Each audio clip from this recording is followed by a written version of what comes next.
Ngayon guys, meron po tayong mga kaibigan na nagtanong kasi meron po ng prediction ngayon si G. Costura sa 2025 na mangyayari ito. Kaya natatakot po sila sa ipinapaabot po ni G. Costura. Kaya nandito po tayo ngayon sa kaibigan po natin, Dwindy.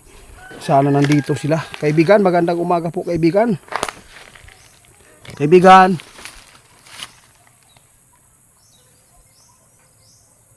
Si tatay. Tay, magandang umaga. Pasensya ka na tay. Nandito naman ako. Meron nagtatanong sa akin ngayon. Meron po daw prediction si G. Costura tungkol sa mangyayari sa 2025. Kung meron po ba siyang nahulaan po doon na nahulaan mo na. Magandang umaga po sa lahat guys. Nandito po tayo sa kaibigan po natin, Dwinding Shoto at tatay, no? Sana nandito po si tatay kasi ang ating pag-usapan ngayon guys. Pero before po tayo magtatanong sa ating mga kaibigan, no, sana nasa mabuti kayong kalagayan. Kahit po dumanas tayo ng mga kaguluhan po dito sa ating bansa, lalo na yung awayan po nila, pero huwag kayong mag-alala guys, hindi tayo pababayaan po ng Diyos. Alam ko magkaunawaan sila. Kaya kung ano man ang ipinasya po ng panahon, wala tayong magagawa kung kaguluhan man talaga yung masagupa natin ngayon. Ngayon guys, meron po tayong mga kaibigan na nagtanong kasi meron po ng prediction ngayon si G. Costura sa 2025 na mangyayari ito. Kaya natatakot po sila sa ipinapaabot po ni G. Costura. Kaya nandito po tayo ngayon sa kaibigan po natin, Dwindy. Sana nandito sila. Kaibigan, magandang umaga po kaibigan. Kaibigan.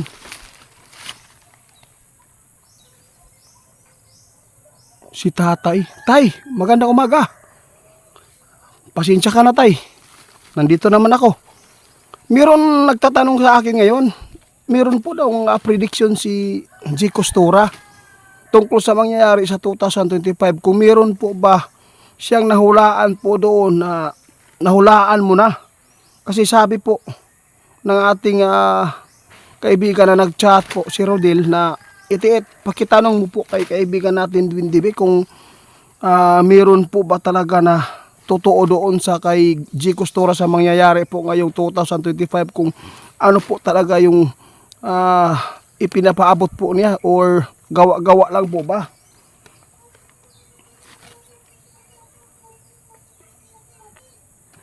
Bro Rodel, ito po yung ipinapaabot ni tatay sa inyo ha. Yung Dwindy talaga nagsabi na yung hinuhulaan po ni Rudy Baldwin, sa totoo lang marami po siya nahulaan na nagkatotoo. At saka sa 2025 yung ipinapaabot po niya, mangyayari po talaga yan.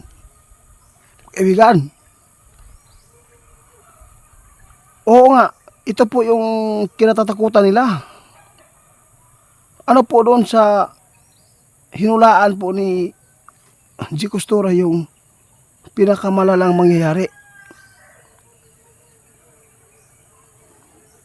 Dapat po talaga guys, mag-ingat tayo sa pinapaabot po ni G. Costura, no? Sabi ni kaibigan, mangyayari po talaga yan kaibigan. Sabi niya, mangyayari po daw talaga yung mga baha na malaki at saka yung bulkan na sasabog. Totoo po yan, nangyayari na po talaga yan. At saka marami nagsasabi na lumalabas po daw talaga yung mga tulad ng black bag, yung mga insekto na hindi karaniwan. Guys, kung meron kayong masagupa na mga black bag, normal lang po yan talaga daw, sabi po ni kaibigan, no?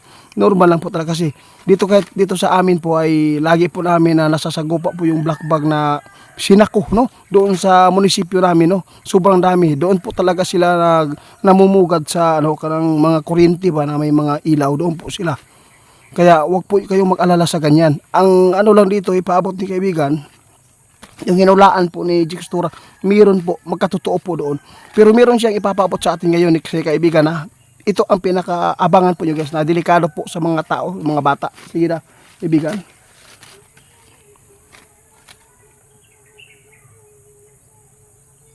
Anong gagawin po dyan kaibigan?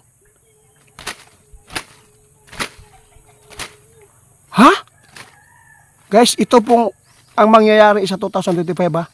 Dapat maghanda po tayo sa lahat po ng mga sakit po na dumapo sa atin ngayon. Kasi po, mayroon nakita si kaibigan na mga sakit po ngayon guys, kahit po ay hindi po kayo papawis po ng maigi at hindi kayo nagpapagod sa trabaho, pero mangyayari po ang mga sakit po na mararanasan po natin ngayon, lalo na sa mga bata.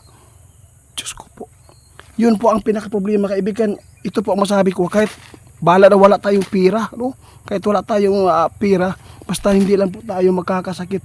Ang katawan lang po talaga natin ang ating pinaka-importante sa buhay natin, kasi pang araw-araw po natin yung ginagamit.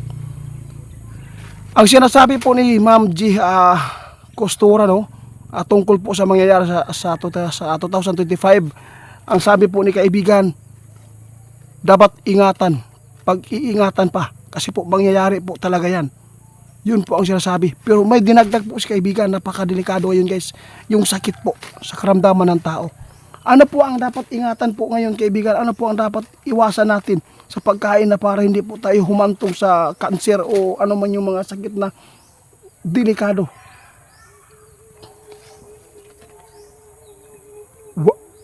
Ha? Kaya pala dumadami po yung kanser ngayon.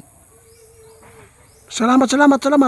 Kaya pala guys, no, nagkakasakit ang karamihan po ng mga tao ngayon. Nasasagupa po nila yung mga sakit na kanser. Kaya pala, dahil po sa kinakain natin guys. Alam mo ba kung ano po ang nagbibigay po ng kanser? Yung mga pagkain na mantika. Kadalasan po ngayon yung mga bata, hindi yan kumakain ng gulay guys. Dahil po doon na po sila natuto. No? Doon na po nila nahiligan na kumain po ng mga pagkain po na hindi po maganda sa katawan. Alam mo ba, noon, nung panahon, no, na abutan ko pa yan guys yung kinakain ko kadalasan po dito sa bundok, gulay. Oh. Pero ngayon guys, kahit po nasa bundok kami, wala na, marami na mga fried chicken, hotdog, at saka chorizo, lahat po ng mga pagkain guys na hindi po ikakabuti, no? Dapat po sana iiwasan po natin ngayon, kasi ang sabi ni kaibigan, kunti lang, no, nagawa mo na mga pagod, kunti lang na mga trabaho na nasasagupa mo ngayon. Kapag naulanan ka, bigla ka na lang maglalagnat, trangkaso, sipon. Yun pala, kaya pala guys, nakukuha natin yan sa mga pagkain, kasi hindi na po talaga yung katawan po natin, hindi po totally na malakas na ngayon po. Iba po talaga noong tayo ay kumakain lang po ng mga gulay lang. Kaya nagpapasalamat po tayo sa mga ating kaibigan guys, kahit po sa mga health natin na pangangatawan guys, no, ay sinasali po nila na ipaabot na wag sana yung mga bata. Ingatan po inyong mga bata niyo, wag po niyo pakainin po sa mga ipinapaabot ng ating kaibigan, yung mga mantikaon bitaw, tulad mga fried chicken, wag po niyo Diyos ko, lalo na sa mga feeds na mga kinakain po sa mga karne karon, no, mga baboy. Mo jud na ang ato ang likayan guys. Pagkauman, kaibigan, nagpasalamat ko sa imuha ba kay ngano, bisan og wala na ako na nakuan sa imuha, ginapay-balo yapon nimo ang tanan mga tao na unsa ikadaot po. Hindi lang kalamidad, hindi lang po sa mangyayari dito, pati mga kaluguluhan guys, no, updated lagi po yung mga kaibigan. Salamat po Bro Rodel sa ipinatanong po niyo sa 2025 na prediction ni J Costura, no. Dapat guys, pag iingat po tayo, mag-ingat. Oo. At saka yung ipinapaabot ni J Costura, sabi ni kaibigan, marami po nagkatotoo doon. Kaya yung iba, no, normal na lang po yan na masasagupa po natin dito. Kaya nagpapasalamat po tayo sa mga nagtitiwala sa atin. Kaya maraming salamat kaibigan. Kaibigan? Nawala sa kaibigan guys. Ano sa kay problema?